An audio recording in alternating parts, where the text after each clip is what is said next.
Thank you for joining the Pop-Up Podcast at the Imagine AI Live conference. How are you doing today? Amazing. Yeah, well, my name is Chris Madden. I'm the host of this podcast. Could you please introduce yourselves to the audience? My name's Kate. I'm one of the co-founders of Beyond Work. Super excited to be here. Thanks for having us. Awesome. And My name is Lanng. I'm also a co-founder of Beyond Work. awesome. So Beyond Work, I imagine it's something to do with work after AI, huh? Yeah, that's not really how we see it, but that's interesting. Okay. also a Well, really how would good you idea. define what your company does? So we're a generative AI platform that solves work. Solves work. Okay. We want to empower people to do what they want to do. We want them to do creative work that they love, and we'll take care of the rest. All right. So walk me through a use case of that. What does that look like for these creative people? Absolutely. So, for example, one of our customers has this use case. It's called parked invoices. So every company in the world will have invoices that come in their thousands or more. And basically what happens normally is somebody in shared service centers opens an email, downloads a PDF file, sort of browses through it, finds whatever information that needs to be inserted into the ERP, copy pastes it into the ERP, and that continues for as many thousands of invoices that they receive. Okay. So we think that that's not really human work. We think it's too boring, and that person should be able to do something much more fun. Well, they can use our platform, just drop the files or integrate with their ERP and get everything done in a jiffy. Okay, sweet. And how old is the company? We are just short of 12 months old, so we're a very young company. We have a very experienced team, so we have people who come from Stack Overflow, like Kate, people come from Uber. Myself, I founded another unicorn called Tradeshift before. So although we're very young, we're already out there with real enterprise customers, and it's been super exciting. It's a very, very interesting field.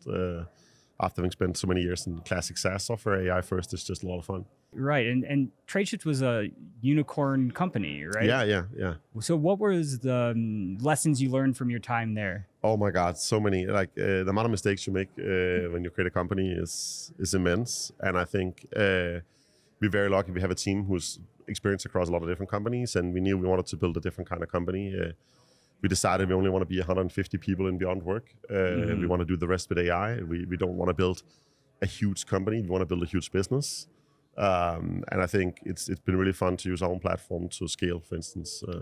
Oh, right. Okay, so I remember I was actually an editor for Harry Stebbings. And my God, yeah. I edited the interview you did with him in person. Yeah. I'm just having flashbacks now. Yeah. And I remember we made a clip that did really well, actually, and it was about your health concerns, basically, like pushing yourself too hard. Yeah. Have you learned some lessons from that? Are you managing your work life balance? I think burnout is a function of doing work that you don't enjoy, right? And I think a lot of that is also part of Beyond Work, right? We want to create a platform that let people do what they enjoy, and I think for ourselves that's also what we do with Beyond Work. We don't want to create a huge company because we don't want to spend all our time managing people. We want to spend our time enjoying what we're doing. And I think we also said very publicly we're not going to have classic salespeople with commission plans. We want to create a culture that's where product and sales is super aligned. So taking a page out from Monday.com and other companies as well. So yeah. And do you have customers now? Can you talk about that? Yeah, we can't mention the names, but Kate, you can talk a little bit about what we're doing with our customers, maybe.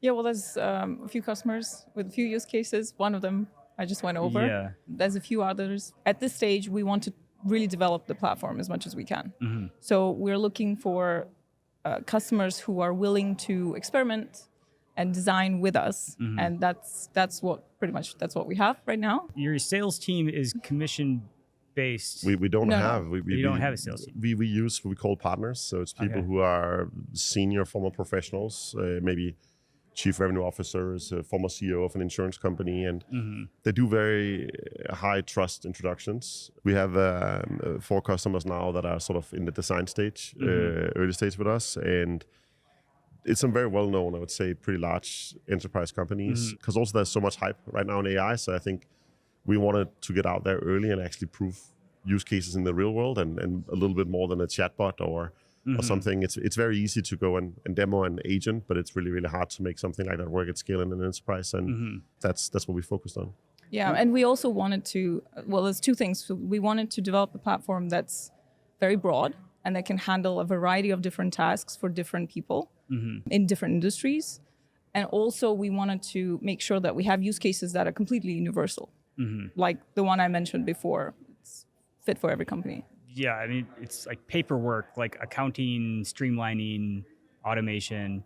And so are you building the software to automate that yourselves, or are you using these different AI platforms? Or we actually created a platform that allows us to create sort of micro applications. We call them work blocks that solve a particular task. And it's all natural language. So it's a generative platform, as we say, for solving work.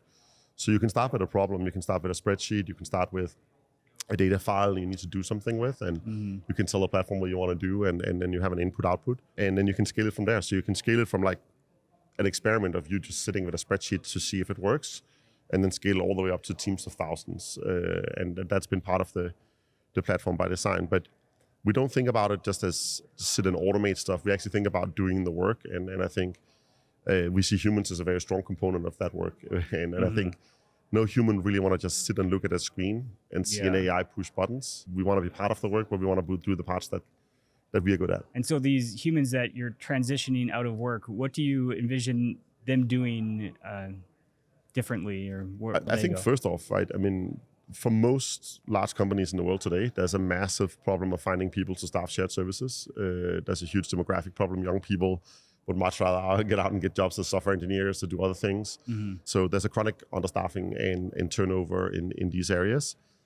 I also think we can question if it's really humane to have jobs where people need to just sit every day, open a spreadsheet and copy paste into an enterprise application just because there's a flow that's not solved. Yeah. So our feeling is that this will generate far more jobs in the long run because people will be freed up to do stuff that is value adding and creating new businesses and having an impact rather than sitting in a back office somewhere and pushing copy paste on a spreadsheet.